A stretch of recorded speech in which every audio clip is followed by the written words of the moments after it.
As you saw, this session is being recorded and will be available for review later. So wishing you a really great session and enjoy. We will have question and answer session at the end of each presentation. So please prepare your questions. You can already write them there, but we'll answer it after the presentation. So with that note, I'm handing the floor to Zeynep. Thank you. Thank you. Thank you very much, Tibet'cim. My name is Zeynep Öztekbaş, not Özbektaş, but this is a common mistake, Tibet, no worries. No worries. I've been working for Department for Business Trade for the last 8.5 years. I'm a former banker, worked in top corporate and investment banks in my previous career. And for the last nearly 9 years, I've been serving the British government and acting as the head of inward investment team in Istanbul. I have a presentation which I'd like to share. I will just not go into too much details of it, but I'll try to give a brief update about why companies should invest in the UK and how, as a department, we are of some support. Let me share my screen. Sorry for that. Somebody needs to, I think, stop sharing their screen for me to be able to. Yeah. Sorry for that. Here we go. I think everybody can see it, right? Okay, so first of all, what is our department? Our department has mainly two tasks, really. It first helps the UK companies to export their goods to countries in the world, and secondly, to help investors to invest to the UK. And apart from these basic two roles, we have also a big team for market access services, but I here represent the investment team. So our job is to help the Turkish companies to establish an operation, establish a subsidiary in the UK. And while doing so, we are trying to provide information to them in terms of their investment processes, the general business environment, employment, R&D, and some other regulatory issues. And while doing so, the UK government is after companies that will be sustainable in the UK, not just to have, shelf companies, cutting or producing invoices from the UK. They really want to generate some real business with creating substantial jobs, bringing innovation and R&D to the UK, and of course, with the latest developments, companies preferably helping the net zero targets of the UK. So these are our main criteria while looking for our investors. Sorry. Yeah. So what we do, all our services as a department is all free and confidential, and we have a close partnership with many investment development agencies across the UK, because we have both a sectoral structure and a regional structure. For example, if you have an intention to invest somewhere in Midlands, if you're an automotive company, Midlands is the place you need to be, and you already know that, and you want to establish an operation there. We work with the investment devolved agency in the Midlands region, like Midas, which is like Manchester's investment agency, or Coventry. So we have centers of excellences which we always cooperate with to help our companies. The type of services in general we do is to, first of all, we provide very detailed sector reports if requested. We try to introduce our investors to the right people in the UK, which may include service suppliers or centers of excellence, such as R&D clusters or sector organizations, etc. We also give them the initial information, how to set up a company, be either open up a branch or a subsidiary, which legal structure might work. Of course, the type of information we provide them are very general. We are not specialist companies. That therefore we always recommend our investors to work with legal companies, law firms, accounting firms, the professionals themselves. But of course, we give the general feedback about it. And also, I think one of the most important type of services we provide is the location analysis.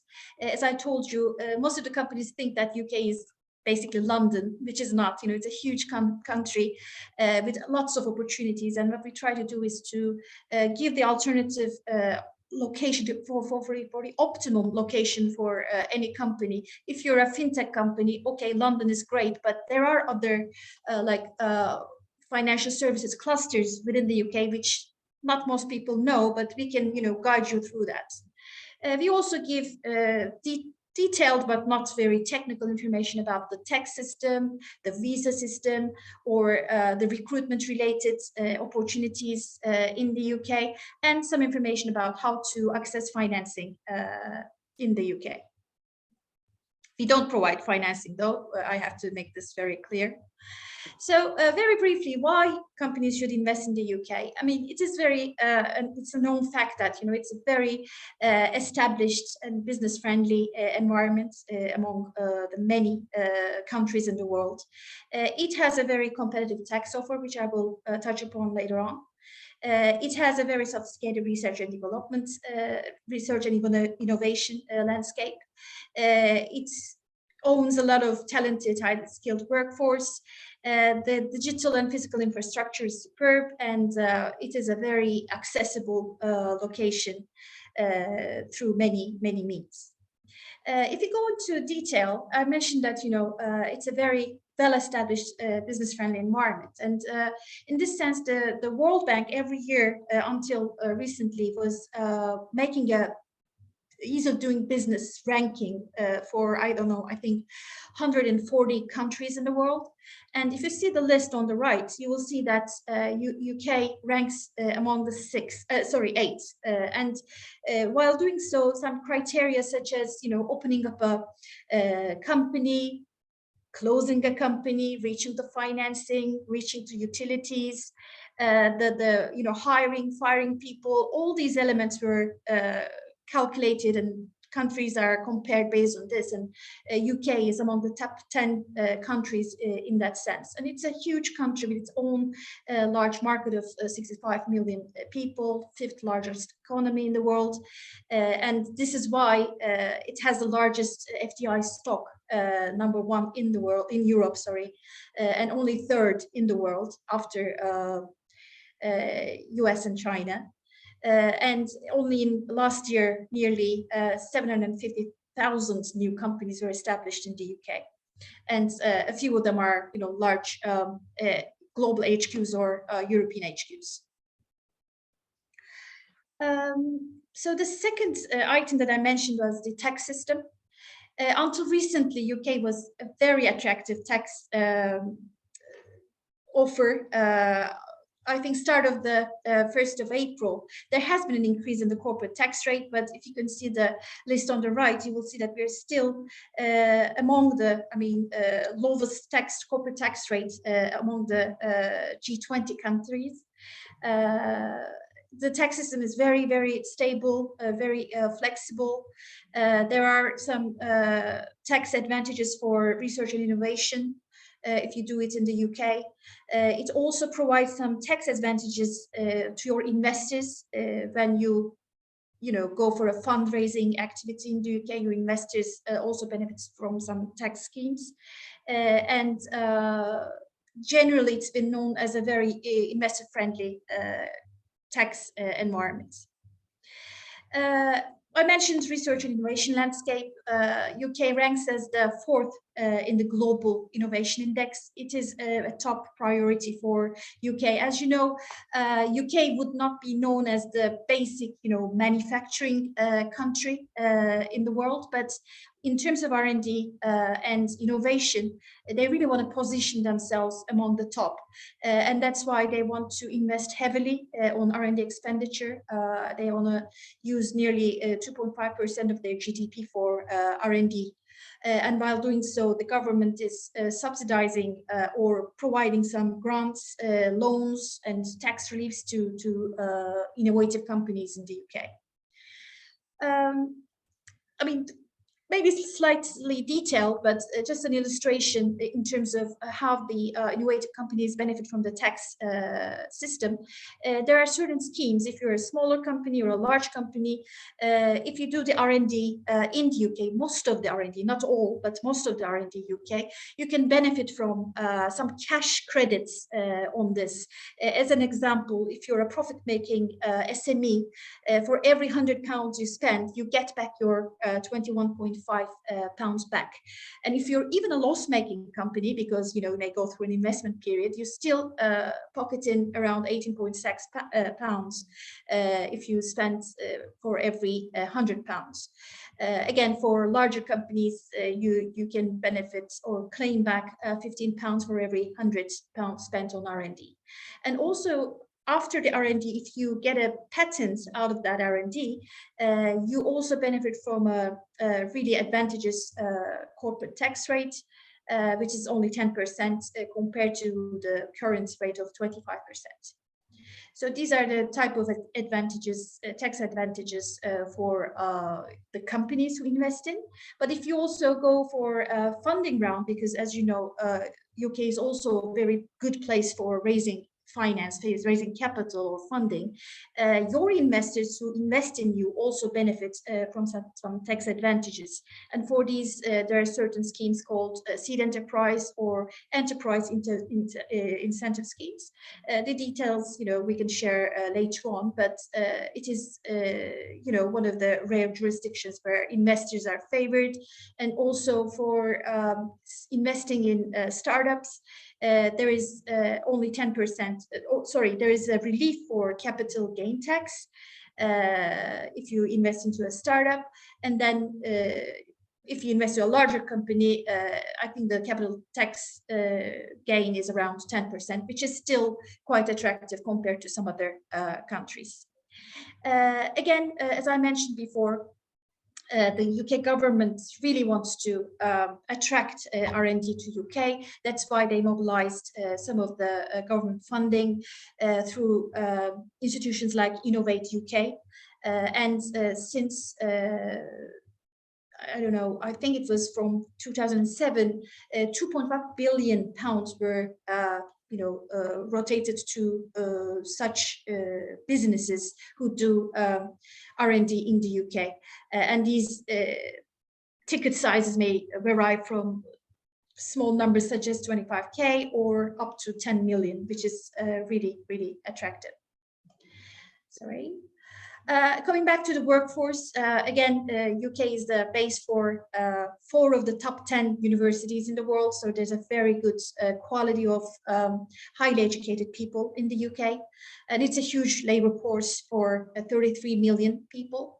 The employment rate is quite high. The labor laws are quite simple and flexible. And I can easily tell you that I've been hearing a lot of Turkish companies who did have business in other countries. They really appreciate the flexibility on hiring and firing people in the UK. I hope nobody hires people, but this is quite important when it comes into daily life. And also, I think UK is known to be a very expensive country, and we claim that this is a very, it's a big, how should I say, prejudice against the UK. Okay, it's not a cheap country, but if you compare the chart on the right, you will see the hourly labor costs in the main competitors of UK in the Eurozone. And you will see that UK ranks actually the lowest hourly labor cost among its peers. And this is basically because of the lower employer social security contributions. So this is also a good news for any company who are to invest in the UK. There are two wages, which is a minimum wage and a national living wage based on the age of the workers, but these are a bit detailed. But in a short, it's a attractive labor market, relatively a cheaper labor market compared to its peers. In terms of, again, physical and digital infrastructure, UK is now investing heavily to have around 22 super connected cities across the UK. And it's one of the top European countries in the network readiness index. But still a lot of investment is going on in this area. Again, UK is composed of 4 different countries, if you say so. It is like the Wales, Scotland, England, and Northern Ireland, and all of these capital cities have vast opportunities, very accessible, very vibrant capital cities, and we are here to help you navigate among those regions as well. Very briefly on the entrepreneurial ecosystem. Again, there are many numbers here, but first of all, it's a huge market for entrepreneurs. The financial capital is there. I think last year only, in 2021, the 22 figures are not announced yet, but the amount of money raised by UK startups was exceeding the total of Germany and France. So around 30 billion pounds were raised in the UK for UK startups, which is quite impressive, ranking only secondly after the US. Also, the infrastructure is, as I mentioned, quite good, and social capital is great in the UK in terms of, the meetups for entrepreneurs, peer-to-peer business networks, events. These are really, really important elements for any startup or any scale-up company while choosing an international market. Technology is, the top sector for most of the entrepreneurs, and it is Europe's largest technology market, and its growth level is much higher than the average GDP growth rate in the UK.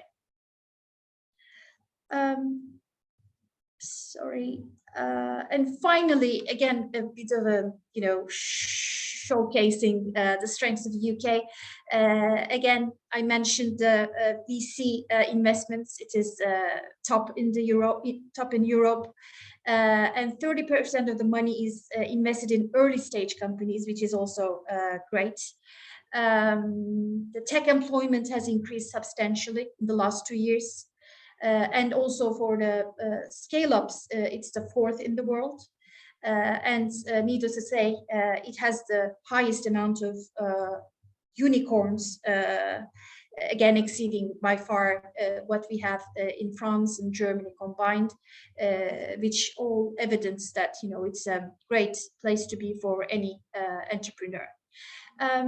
Well, again, as the start of my presentation, I mentioned that we are here in Istanbul to help you if you are to plan an investment in the UK. And while doing so, we work with our team back in our HQ and colleagues scattered around the country.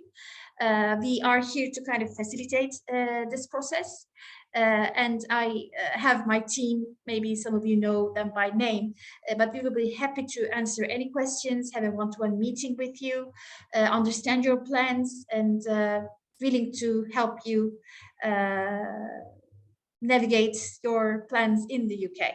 Thanks so much for listening to me. I'll be happy to answer any questions. I think by the very end, if I'm not wrong, after listening to Laura. Thanks so much. Right, thank you so much, Zainab. Hi, good afternoon, everyone. Thank you for the wider audience of joining today.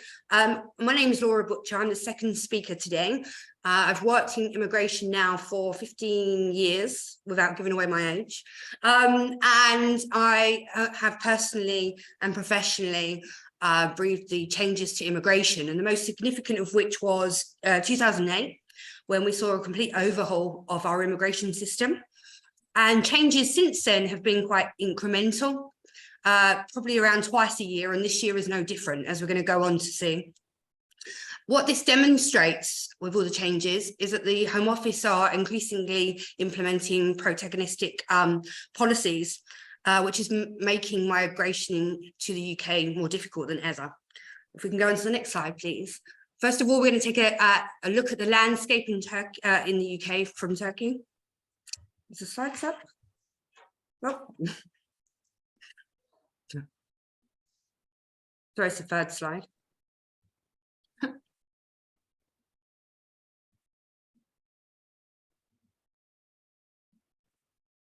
Can you see now? Yeah. So we jumped ahead to slide 3. Thank you.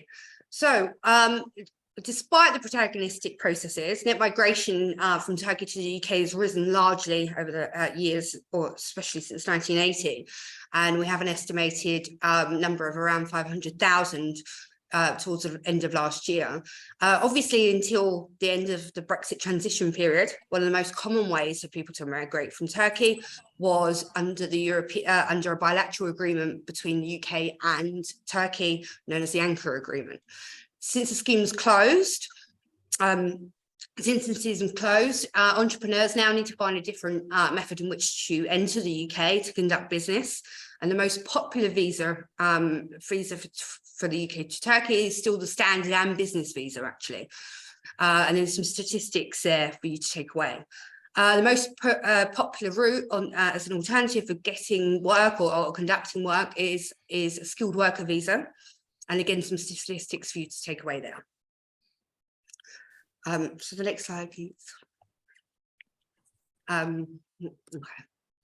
Okay. So the latest immigration rule changes. Basically, the snapshot is just provided in a snapshot here, and headline changes include the closure of startup visa, replacing with a innovator founder visa, and some minimum salary changes to the skilled worker and the global mobility routes. Since the innovator founder route seems to be the topic of discussion and is quite actually used in the press, and it seems quite an attractive alternative now, I think we'll look at this in more detail on the next slide. Thank you. So, okay, we all know that so it's replacing the startup, so startup is no longer. And innovator founder visa is to start from the 13th of April.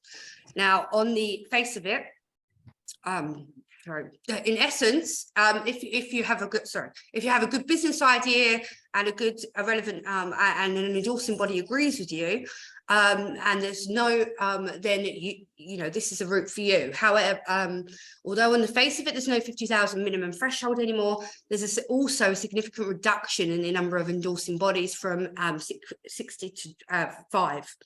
So this obviously is going to make applications more scrutinized. And there's also very stringent monitoring processes in place throughout the 3-year period. And also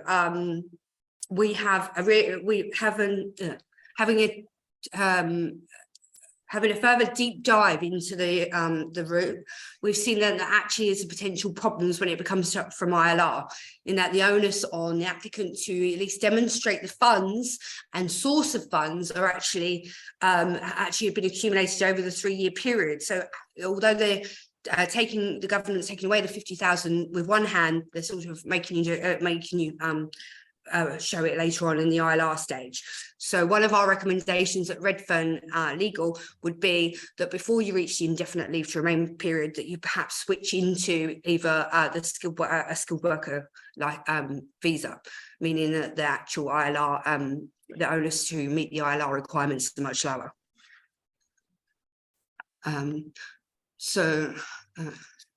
if we just go into the next one, please. So other route visa. So we've got other visa routes.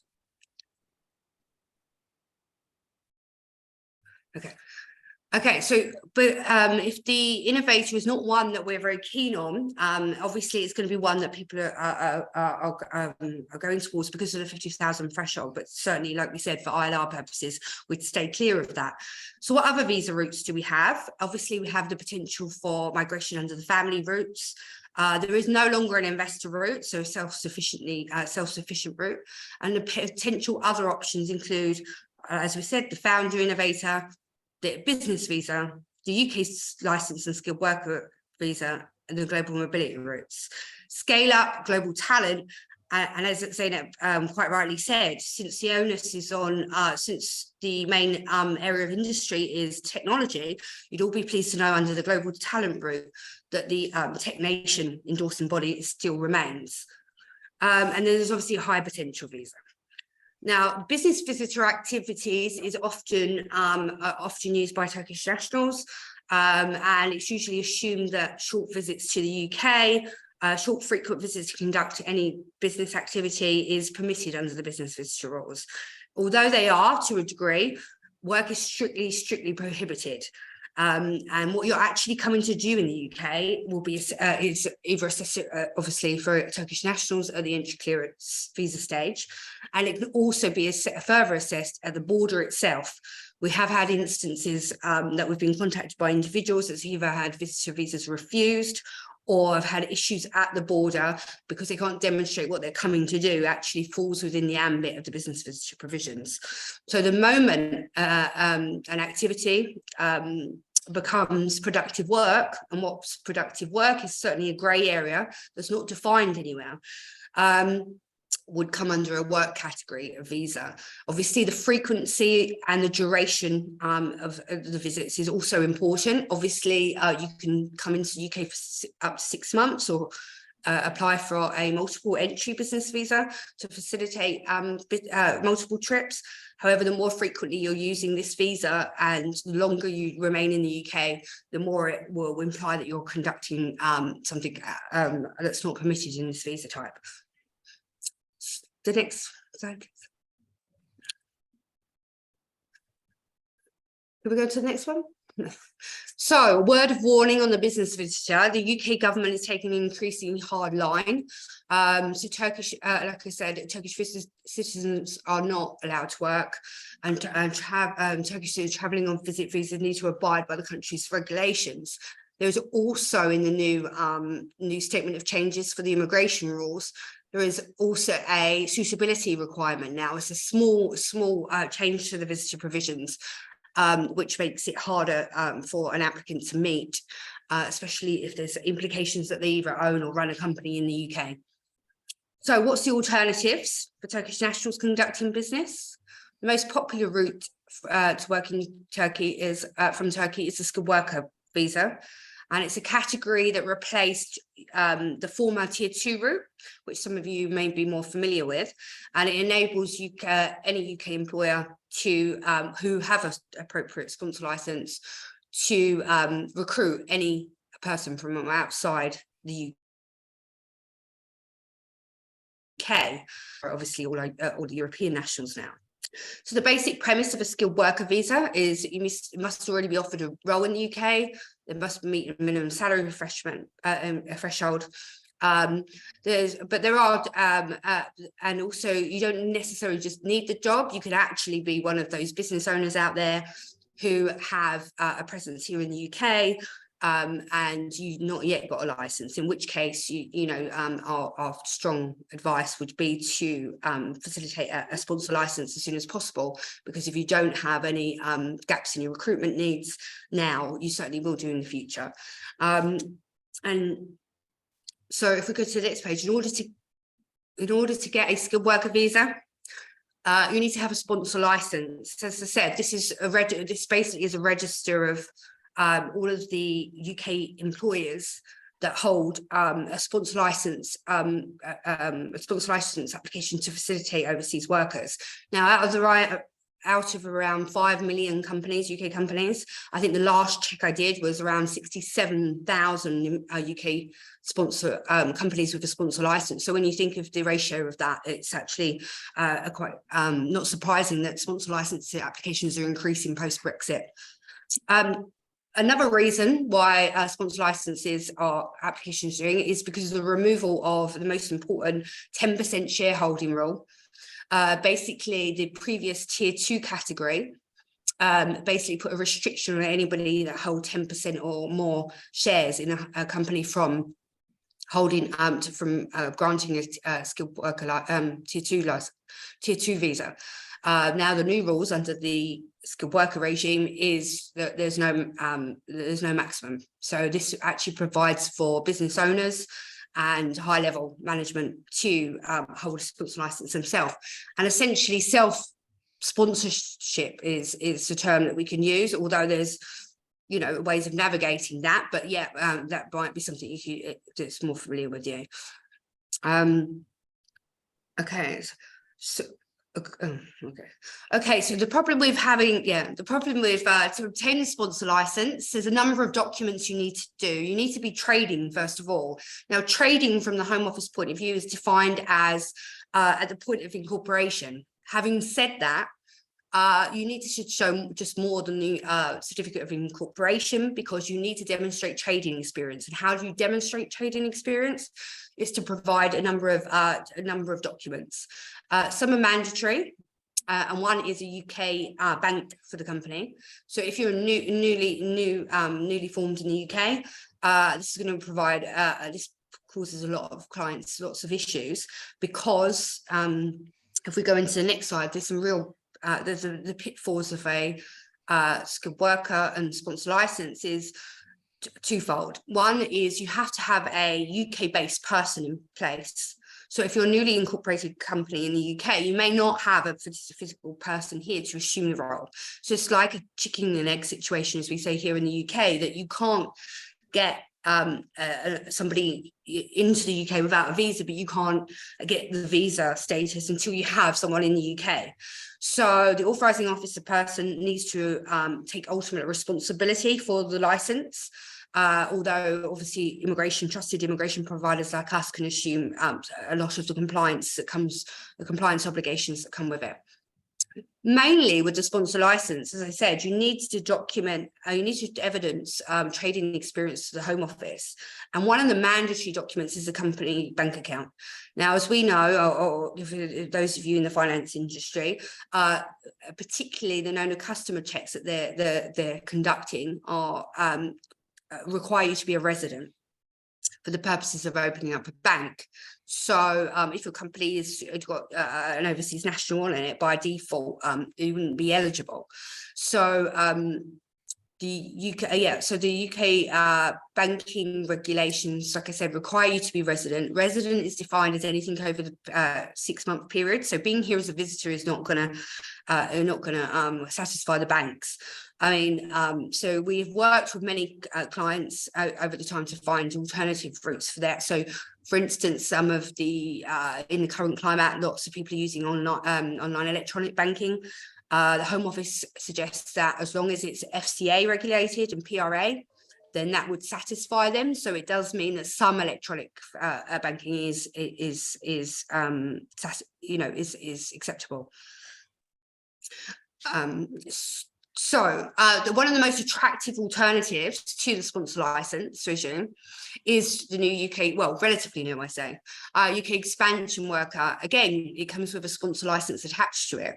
But unlike the skilled worker sponsor license, it doesn't require an authorising office to be in the UK. It doesn't require any banking or all it requires is a UK incorporated company, albeit that's whether it's 1 month, 1 week.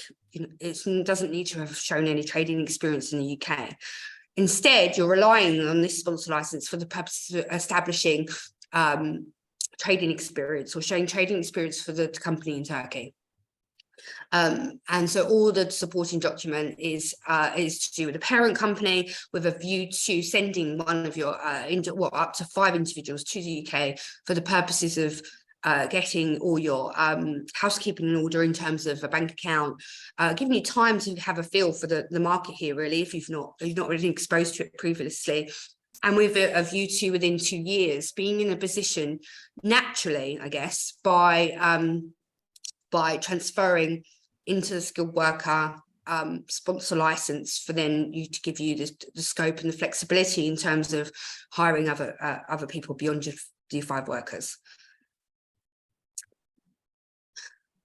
So I thought it's useful where maybe perhaps you're not familiar with these terminologies or these categories of visas. I give you some examples of clients we've worked with, obviously not mentioning no names, but just for you to have a feel and grasp for the categories themselves. And obviously, I've been able to do that throughout, and we might not get through them all today, but please take time to absorb the information and make an informed decision as to what category is best for you. Okay, so going on some other routes, the global mobility routes, there is a number of them. One is the expansion visa that we've already touched upon. So this gives you an overview of the others. The most popular is the senior specialist worker, which replaced the former intercompany transfer or ICT route. And like I said, but this has been subject to the most recent change of increase in salary. But as Zeynep said, if the minimum salary thresholds here in the UK, national minimum wages and things are not too scary for you, because in comparison to the rest of the world, then actually it might not deter you at all. There's a global mobility graduate trainee route, which has been useful. We've got some examples later on. There's a secondment worker route as well, with a minimum contract deal of 50 million. And then there's obviously a service supplier route. I think out of these, obviously, I'm thinking that a lot of you may be interested in the senior specialist, the seconded worker, and the service supplier route. But so we've given some examples on the next couple of pages. So again, this is an example of an IT company that provided we helped with in London and Turkey. And just to give you an example of them sending somebody for 2 years, again, towards the end of the 2 years, if they've identified they want to sponsor somebody beyond the 2 years, or they want somebody to stay indefinitely, then obviously the overall objective would be to get a skilled worker visa. Again, so we've got an example here of the secondment worker, again with the contract, but most importantly, needs to have a BRIA collaboration and a sponsored project. Again, this is a service supplier for an architectural firm that we work with. And again, the contract was covered by the EU Trade and Cooperation Agreement. These all, they provide very good but short-term, I guess, options for companies with the ultimate view of transferring into a skilled worker sponsor license so that you can then stay permanently in the UK. This is probably not it may or may not be of relevance to you. I mean, we have companies that don't ordinarily have a graduate program in place. However, we do look to obviously offer solutions to companies, and one is to rely on a structured graduate program for the purposes of keeping minimum salaries lower, for example, similar to what used to be called an internship and things like that. These are but again, this is all short-term options, but it certainly demonstrates Redfern Legal's ability to provide solution-focused approaches to situations. Scale-up route, again, not so much a fan, if I'm honest. And I don't know any company, even if you are eligible for it, I'm not quite sure why you'd want to go for it, because obviously it's for 30,000 companies in the UK that actually could be eligible. That was current figure. And it does seem quite good as long as you've got 3 years of annual revenue, you've got an employment growth of 20% and more. And you can show that after the 3-year period, the business has had at least 10 employees. The problem with this visa is it doesn't tie your employer or employee into the same way. And if you qualify for this route, then there's probably no reason why you wouldn't go down the skilled worker sponsor license or the UK expansion visa, because they're much more beneficial. This to me really works in the employee's favour rather than the employer's favour. Okay, so global talent, we touched upon global talent, and again, very topical subject at the moment, because it was lots of people were very nervous when TechNation, TechNation was potentially on its way out on the 31st of March. After negotiations with the Home Office, they are now still in place.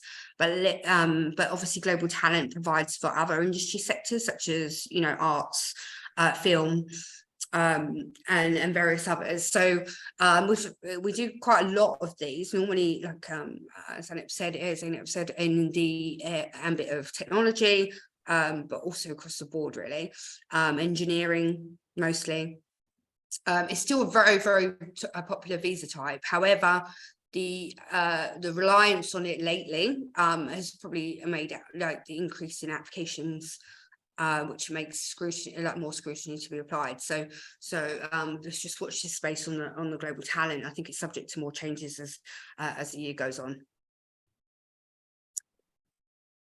Okay, high potential individual. I put it there. I mean, it's you must have been awarded a degree from one of 50 universities, which is quite a high ask in my opinion. Again, I mean, it's an interim visa, doesn't really get you anywhere, does not lead to permanent residency. So to us, I mean, all these visas are there for you to know about. They're not ones to be relied upon, because there's so many more attractive visa options.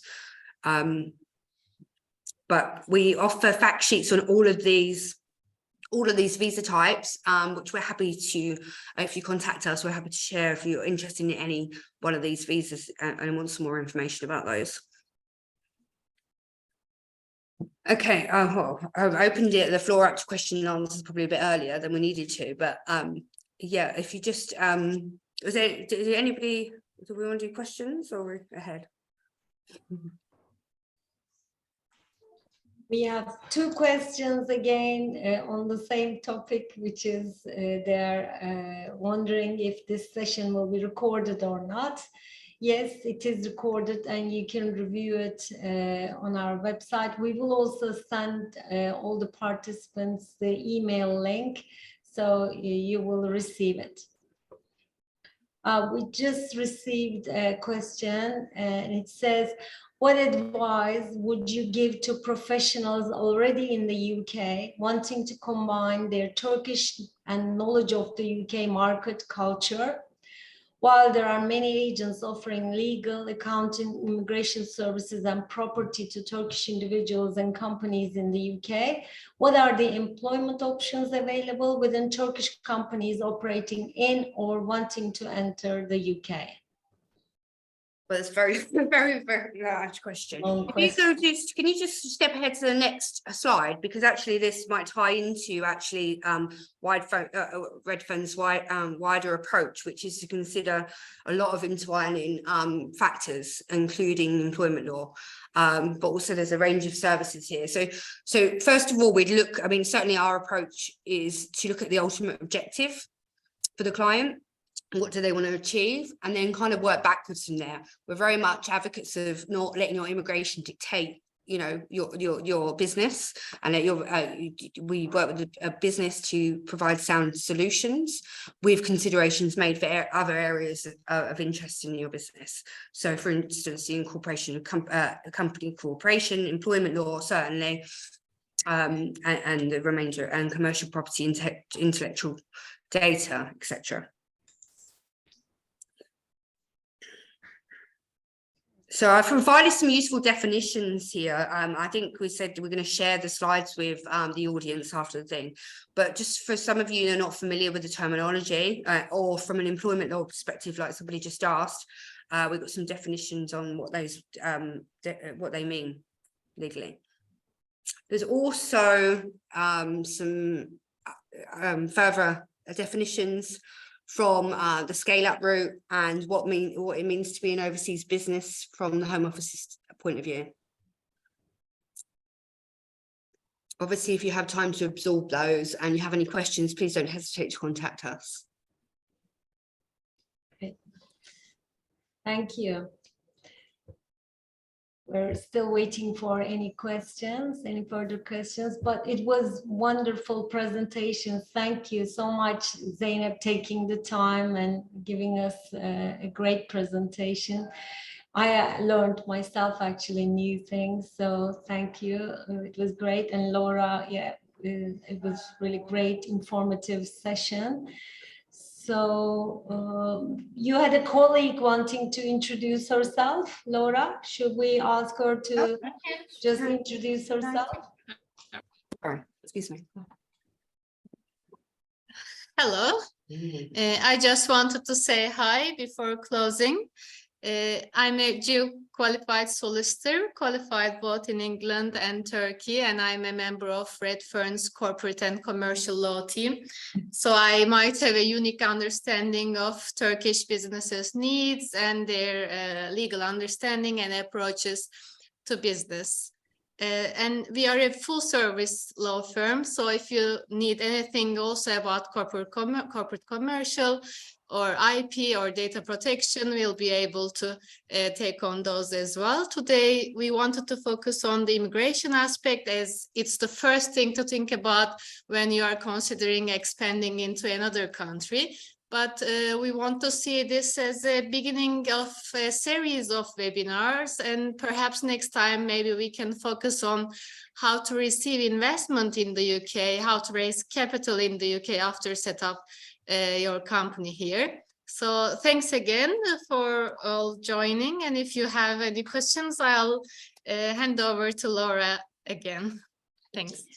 Thank you. We had actually a question about your company, and I think Yeah. a colleague answered that. It was, what are the contact details of the firm of Laura Butcher? I would like to get the fact sheets for the visa alternatives. One of our participants asks. And we will send your presentation to all the participants, so they'll have your contact details there. Yeah. Thank you. So I guess if we don't have any more questions, I'd like We have another 2 questions, I think, from Elif Akkor and Ömer Erdem now. Oh, okay. So, okay. Please, yeah, go ahead. Read that. Yes.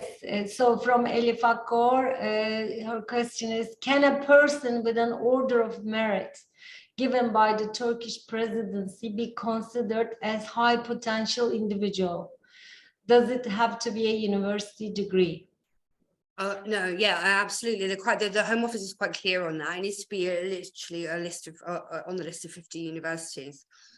Yeah. Okay. Sorry. And I'm this, sure there's an alternative visa category we can discuss. okay, so this question goes to Zeynep, addressed to you. Is there any tax calculation examples to review? I mean, what happens if a company makes 2 million turnover and 500,000 profit, then transfers the dividend of 300K to the owners? Do you have examples or documents for different turnover amounts? Ömer Bey, actually, we don't have any examples related to tax, because this is quite a technical field that we don't want to interfere with. I mean, we always recommend our investors to work with a tax consultant, accountant, etc. But what I can tell you is that there is no withholding tax in the UK while you are transferring your dividends to Turkey, because there's a double tax treaty between Turkey and the UK.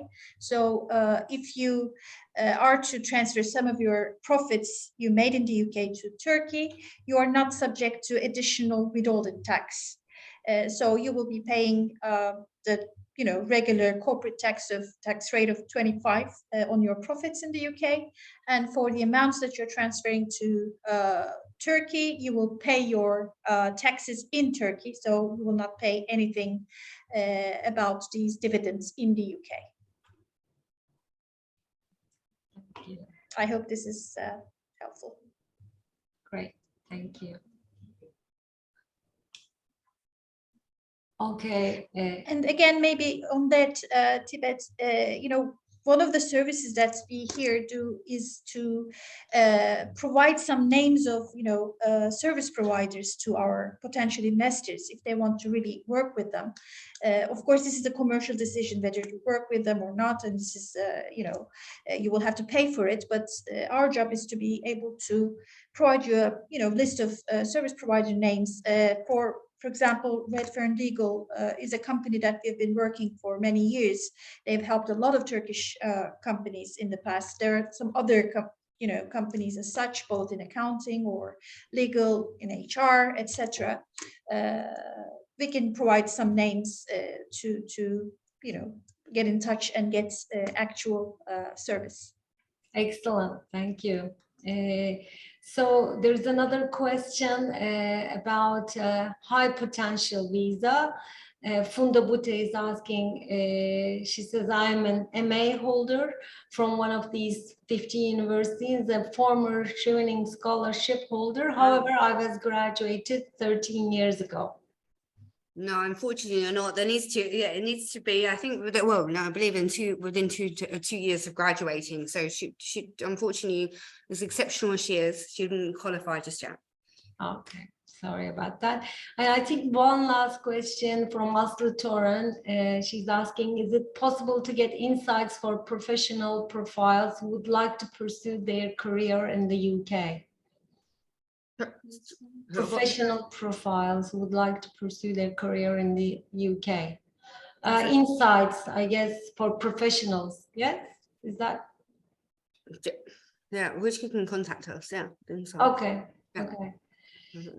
Good. So I guess we covered all the questions. Am I missing anything, Dilruba? Let me check, just a second. No, I think we covered everything. Thank you. So I think we perhaps can say Yes, thank you. thank you again, and thank you for your times, and then hope to see you again. Have a great day. Bye. Bye-bye. Thank you. Bye-bye. Bye.